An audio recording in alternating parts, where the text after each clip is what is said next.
آج عمران خان سے ملاقات ہوئی.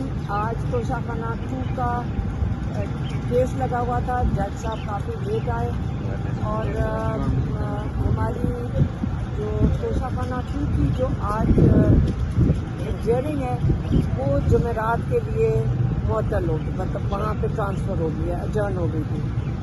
تو عمران خان نے آج ظاہر ہے کہ ان کو سزا ہوئی ہے 14 سال کی اور بشرا بی بی کو 7 سال کی. اسی کے اوپر بات کر رہے تھے کہ یہ بتائیں گے کہ ہم ان کو بھی بتا رہے تھے اور انہوں نے شاید اخبار بھی پڑھا ہے کہ ساری دنیا میں اس وقت اس ججمنٹ کی وجہ سے ہماری جوڈیشری کے اوپر بھی ایک قسم کا مذاق بن گیا. ہمارے پورے اس نظام کے اوپر بھی پہلے تو پاکستان میں ہم سب کو پتہ تھا، لیکن آج انٹرنیشنلی اس سزا کے بعد سب کو سمجھ آ گئی کہ پولیٹیکل وکٹمائزیشن میں ہماری جوڈیشری کس طرح استعمال ہوتی ہے، ہمارے ججز کیسے استعمال ہوتے ہیں.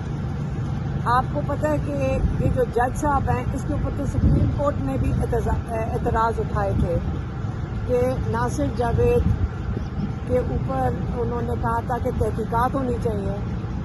ایسے جج کو آپ لا کے عمران خان کے فیصلے کے لیے بٹھا دیں. اسی قسم کے ججز آپ بٹھا رہے ہیں، جج ہائی کورٹ اور ان میں بھرنے کی کوشش کر رہے ہیں جو کہ چوری اور ڈاکہ اور کیا کہتے ہیں مینڈیٹ چوری اس کو یہ تحفظ دیں گے. اور القادر جیسا ایک ادارہ جو فلاحی کام کے لیے بنایا گیا تھا اور جہاں پہ سیرت النبی کے لیے عمران خان کا بہت بڑا خواب ہے، ان کا ایک خواب تھا اور وہ پورا کرنا شروع کیا تھا انہوں نے القادر کو بنا کے کہ یہاں پہ رسول پاک صلی اللہ علیہ وسلم کی زندگی کے بارے میں پڑھایا جائے، بچوں کو تعلیم دی جائے کہ آپ کو سب سے بڑا دنیا کے لیڈر کو کس طرح اس کو آپ نے ان کے زندگی کے بارے میں سیکھنا ہے اور آگے نکل کے باقی پاکستان میں اس کی تعلیم آگے اس کو پھیلانا ہے. اس کو آپ نے کہہ دیا کہ یہ حکومت کی تحویل میں لے لیں القادر کو. اس پہ خان صاحب بالکل خوش نہیں تھے. عمران خان اس کے اوپر انہوں نے کہا، ہم نے کہا کوئی بات نہیں، مریم نواز کہہ رہی ہے کہ میں نے اس ادارے کو لے لیا ہے تو فکر نہ کریں، یہ تو سارے بچے اسکالرشپ ہیں. اب مریم نواز تھوڑا ثواب کمائیں گی اس ادارے کی کو چلا کر. تو انہوں نے کہا کہ یہ میں خود چلاؤں گی. تو کیا پتہ آپ کا خواب اب مریم نواز اپنا رہی ہیں، تو کوئی بات نہیں، ان کو بھی تھوڑا ثواب کما لینے دیں. دوسرا، عمران خان نے یہ بھی کہا کہ یہ مجھے سزا اس لیے دی گئی ہے کہ میں کوئی ڈیل کر لوں اور یہ پھر کسی قسم کا کوئی جج بٹھا کر مجھے ریلیف دے دیں گے. انہوں نے پھر سے بڑا کلیئرلی کہا ہے کہ میں کوئی ڈیل نہیں کروں گا، اپنے کیسز کا میں خود سامنا کروں گا. اس کا کوئی تعلق نہیں مذاکراتی جو کمیٹی بیٹھی ہے اور جو حکومت کی کمیٹی کے ساتھ بات چیت کر رہی ہے. عمران خان نے کہا کہ اس کمیٹی کی ذمہ داری بڑی واضح ہے، ان کو 2 مطالبات کے لیے بات کرنے کا کہا گیا ہے. ایک کا کہا گیا ہے، ایک 3 سپریم کورٹ کے ججز کی کمیٹی بنائی جائے، کمیشن بنایا جائے جن کا کام ہے کہ 9 مئی اور 26 نومبر کے جو واقعات ہیں ان کی غیر جانبدارانہ تحقیقات کریں، انڈیپینڈنٹ انویسٹیگیشن جس کو وہ کہہ رہے ہیں.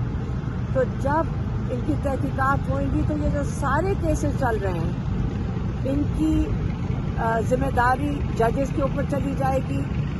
اور دوسرا جو ان کا مطالبہ ہے کہ جو آپ نے سارے قید میں بے گناہ لوگوں کو رکھا ہوا ہے، جن کے اوپر ٹارچر ہوئے ہیں، جن کے اوپر ظلم ہو رہا ہے، آپ ان کو رہا کریں.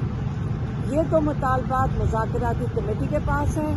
جو ان کے اپنے کیسز ہیں انہوں نے بتا دیا ہے کہ یہ میں ان کا خود سامنا کروں گا. انہوں نے یہ بھی کہا کہ بشرا بی بی کو 7 سال کی سزا دی گئی ہے سہولت کاری پہ. تو یہ بھی سمجھائیں کہ کون سی سہولت کاری ہے. یہ تو سمجھایا نہیں ہے انہوں نے کہ اس کے اندر جو اس کا جو تفصیل آئی ہے. تو یہ کیس اب جائے گا ہائی کورٹ میں. عمران خان خود چاہتے تھے کہ یہ ہائی کورٹ میں کیس لے کر جائیں اور تاکہ باقی جو کیس ہے یہ آپ کو ہائی کورٹ میں پتہ چلے گا. یاد رکھیں یہ کیس کہاں سے شروع ہوا ہے. یہ کیس زرداری صاحب کی سہولت کاری ملک ریاض کی جس کے اوپر ان کو فائن ہوا تھا, جرمانہ ہوا تھا سپریم کورٹ سے, وہاں سے شروع ہوا اور کہاں پہنچا تھا. یہ پہنچا لندن جہاں پہ ملک ریاض نے رشوت کے طور پہ حسن نواز کی اپارٹمنٹ دگنی قیمت پہ خریدی, جس کی وجہ سے نیشنل کرائم ایجنسی UK نے ان کے اکاؤنٹس بند کر دیے. پھر ان کو اجازت دی کہ آپ اپنے پیسے پاکستان بھیج دیں, یہاں نہیں آپ رکھ سکتے. تو انہوں نے سپریم کورٹ میں بھیج دیے. یہی کیس ہے. لیکن آپ دیکھ لیں نہ اس کے اندر زرداری صاحب ہیں, نہ اس کے اندر نواز شریف ہے, اور اس کے اندر جو کامن ڈینومینیٹر ہے ملک ریاض نہ اس کے اندر ہے. لیکن عمران خان کو اور بشرا بی بی کو اس کے اندر سزا دے دی گئی ہے. تو بہتر یہ ہوگا کہ جن کی وجہ سے یہ سہولت کاری عمران خان کو القادر یونیورسٹی بنانے پہ ہوا ہے اور دنیا میں مذاق اڑا ہے, بہتر یہ ہے کہ جن کے کیسز ہیں وہ بتائیں اپنا, یا آ کے کورٹ میں اپنی صفائی دیں. لیکن انشاءاللہ جب یہ ہائی کورٹ میں جائے گا تو یہ سارا کیس مزید کھلے گا, یہ سارے نام پھر سے آپ سنیں گے. اس وقت کے لیے یہ کلیئر ہو جائے کہ عمران خان نے واضح طور پہ کہہ دیا ہے کہ میں کوئی ڈیل نہیں کر رہا. اگر یہ سب کو سمجھ آ جائے تو آپ کو یہ بھی سمجھ آ جائے کہ عمران خان کہتے ہیں جتنی دیر مرضی مجھے جیل میں رکھنا ہے, جیسے مرضی ایسے ججز لا کر بٹھا دیں, میں ڈیل نہیں کروں گا. مہربانی.